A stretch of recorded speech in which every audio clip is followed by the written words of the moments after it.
Hello à tous. J'ai fait une vidéo assez longue la dernière fois, alors aujourd'hui je vais être un peu plus bref. Je voulais revenir à une partie d'un de mes discours dans une vidéo. Une partie capitale qui me donne envie de me lever tous les matins. Ce métier de concepteur et expert en branding, logo, identité visuelle, ce métier concrétise le projet de chaque entrepreneur. Cela devient encore plus leur projet. Un entrepreneur voit souvent sa boîte comme une partie de lui-même. D'autres diront son bébé. D'autres sauront le temps et l'énergie qu'il a passé pour maintenir cette boîte viable.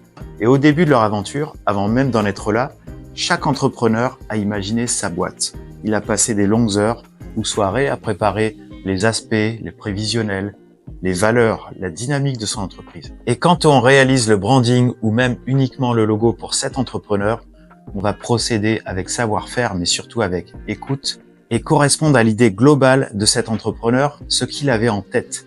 Souvent, il a tout en tête, sauf la représentation du marketing de sa boîte. On l'écoute, c'est notre métier, car le but n'est pas d'ajouter un logo de plus à notre book. Personnellement, je ne sais même plus quelle référence mettre en avant, tellement qu'il y a eu de belles aventures. Mais le but est de concrétiser son rêve, le projet de cet entrepreneur.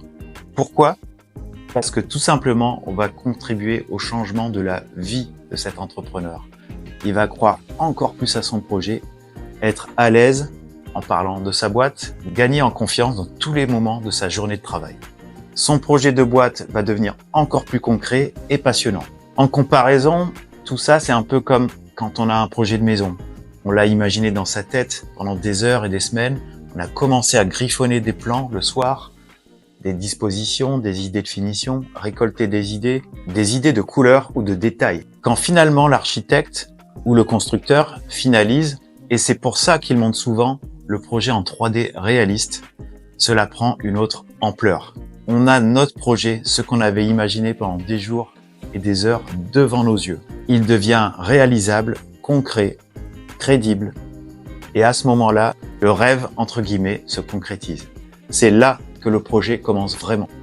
D'ailleurs, je fais souvent ce rapprochement de notre métier avec celle de la construction et du bâtiment. Certains diront que je le fais un peu trop d'ailleurs. Mais c'est exactement ça.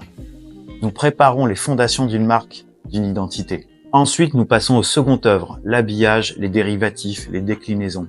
Et enfin, la finition, la préparation technique de chaque élément pour que l'entrepreneur puisse en servir lui-même et ses collaborateurs au quotidien. Et une maison qui est déjà construite, on ne modifie pas ses fondations régulièrement. Cela va être très périlleux et sûrement fragiliser tout ce qui va être au-dessus de ces fondations. Cette comparaison m'amène à faire un point sur les termes. La différence entre le branding, la publicité et la communication. C'est pas toujours évident pour tout le monde.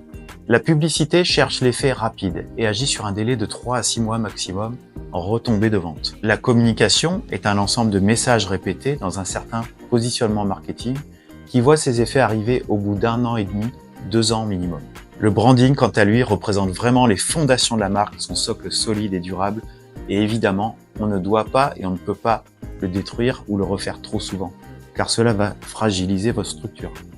Pour conclure, je dirais que une fois que le projet d'un entrepreneur est abouti, il est devant ses yeux, il a une apparence marketing, un look, une représentation. Il peut croire encore plus en sa boîte, son aventure, son bébé.